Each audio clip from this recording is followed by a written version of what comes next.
Hello dear student, आज हम ये पार्ट सेकंड के प्रैक्टिकल ज्योग्राफी प्रश्न पत्र की बात करेंगे। इसके अंतर्गत हम आइसोक्रोनिक कार्टोग्राम की बात करेंगे। ये समकालिक मानारेख है। इसके अंतर्गत डियर स्टूडेंट किसी दिए हुए बिंदु से समान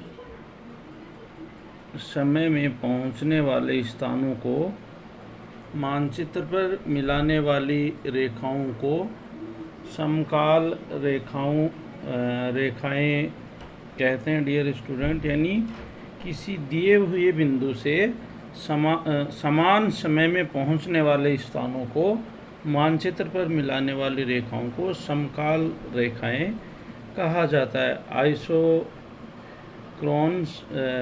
रेखाएं कहते हैं। दूसरे शब्दों में किसी समकालीन रेखा पर स्थित प्रत्येक स्थान की दिए हुए बिंदु से समय में दूरी समान होती है, अर्थात दिए हुए बिंदु से उस रेखा के किसी भी बिंदु तक पहुंचने में समान समय लगता है। इस प्रकार समकालिक मानारेख के द्वारा किसी केंद्रीय स्थान से चारों ओर को निर्दिष्ट समय के अंतराल पर यात्रा का वेग, स्पीड ऑफ ट्रेवल प्रकट किया जाता है। यानी इसके माध्यम से यात्रा का वेग है उसको हम प्रकट करते हैं समय के अंतराल पर। चूँकि यात्रा का वेग परिवहन साधन की प्रकारता पर निर्भर करता है, अतः पैदल मार्गों व रथाइयों पर स्थित स्थानों तक पहुंचने में जितना समय लगता है उतने ही समय में रेल या बस के द्वारा अपेक्षाकृत बहुत दूर स्थित स्थानों की यात्रा की जा सकती है। वायुयानों ने तो यात्रा में लगने वाले समय को डियर स्टूडेंट इतना कम कर दिया है कि जिन स्थानों पर पहुंचने में पहले महीनों का समय लगता था, उन स्थानों पर वायुयानों के द्वारा आज केवल चंद घंटों में डियर स्टूडेंट पहुंचा जा सकता है। यानी प्राचीन काल में डियर स्टूडेंट रथाइयों के माध्यम से एक स्थान से दूसरे स्थान की दूरी तय की जाती, उसके बाद धीरे धीरे बस के माध्यम से उन स्थानों की दूरी तय की जाने लगी, फिर रेल के माध्यम से उनकी दूरियां तय की जाने लगी, और वे स्थान जहां हम पहुंच भी नहीं सकते थे, आज हम वायुयानों के माध्यम से वहाँ पे चंद घंटों में पहुँच जाते हैं। इसके विपरीत आज भी संसार के अविकसित देशों में ऐसे अनेक पर्वतीय, मरुस्थलीय व वन क्षेत्र हैं डियर स्टूडेंट, जहाँ परिवहन के आधुनिक साधनों का कोई विकास नहीं हो सका है। यानी मरुस्थल है, पर्वत क्षेत्र है, वन क्षेत्र है, ये आज भी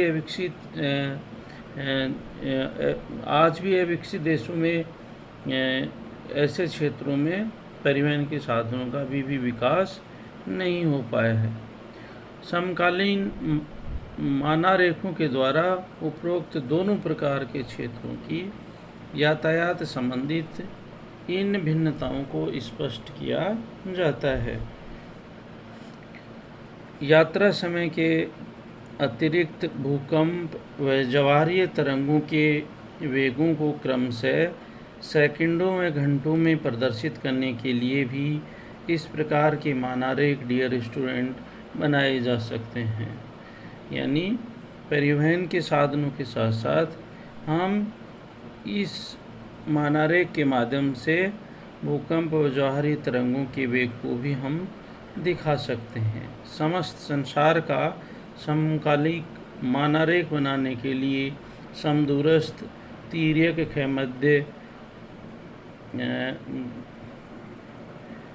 ओब्लिक्यू, जेनिथल, इक्विडिस्टेंस आदि किसी ऐसे प्रक्षेप पर बने मानचित्र को चुनना चाहिए जिसमें दिशा व दूरी दोनों का सही प्रदर्शन किया जा सके डियर स्टूडेंट।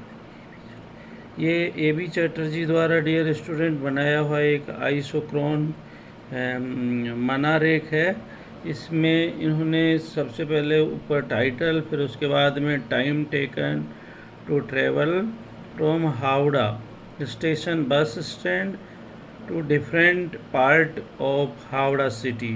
यानी हावड़ा सिटी में बस स्टैंड को रेलवे स्टेशन से जाने वाले यातायात के साधनों, उनमें लगने वाले टाइम के आधार पर इन्होंने इसको 3 टाइम जोन में विभाजित किया है।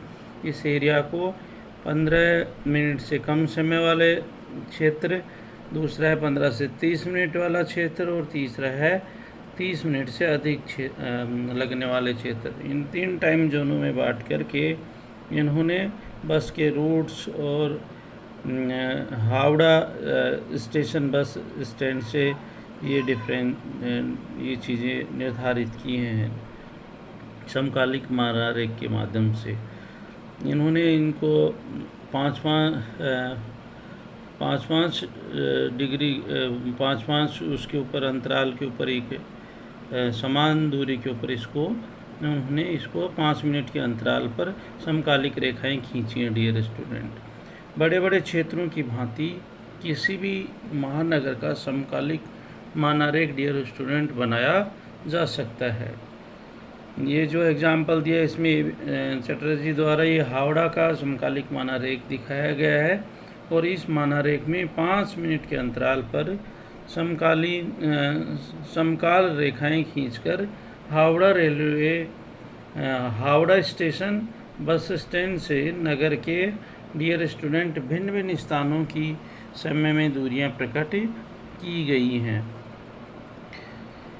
इन समकाल रेखाओं के आधार पर समस्त नगर को 3 समय कटिबंधों में बांट दिया गया डियर स्टूडेंट, जिससे मानारेख की उपयोगिता बहुत बढ़ गई है। मानारेख को हम ध्यानपूर्वक देखने से ज्ञात होता है कि जिन भागों में तेज़ गति से यात्रा की जा सकती है डियर स्टूडेंट, वहाँ समकाल रेखाओं की रेलवे बस स्टैंड से दूरी अधिक है और ऐसे भाग सीधी बस सेवा वाले मार्गों के सहारे डियर स्टूडेंट स्थित हैं। इन भागों के इधर उधर कम तेज परिवहन व भीड़भाड़ वाले क्षेत्रों में समकाल रेखाओं की बस स्टैंड से दूरियां कम हो गई हैं डियर स्टूडेंट। तो इस प्रकार से हम इस मानारेख के बारे में समझ पाए हैं। निश्चित रूप से आप लोगों को ये समझ में आया होगा डियर स्टूडेंट कि किस प्रकार से इसकी रचना की जाती है और किस प्रकार से इसको बनाया जाता है और किस चीज़ के लिए डियर स्टूडेंट ये मुख्य रूप से बनाया जाता है।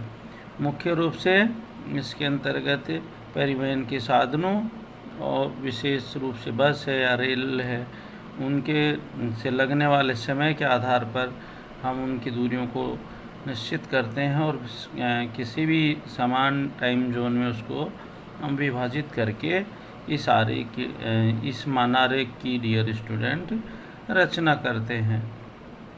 किन क्षेत्रों में परिवहन साधन है, कितनी फ्रिक्वेंसी है, उनका हम पता लगा करके डियर स्टूडेंट वहाँ के यातायात संबंधित रूट्स और उनके जो साधन हैं उनको हम समझ सकते हैं तथा उनकी एक प्लानिंग बना करके डियर स्टूडेंट हम फ्यूचर के लिए उनको आगे के लिए उनके लिए एक सही दिशा उसको प्रदान कर सकते हैं। Thank you dear student.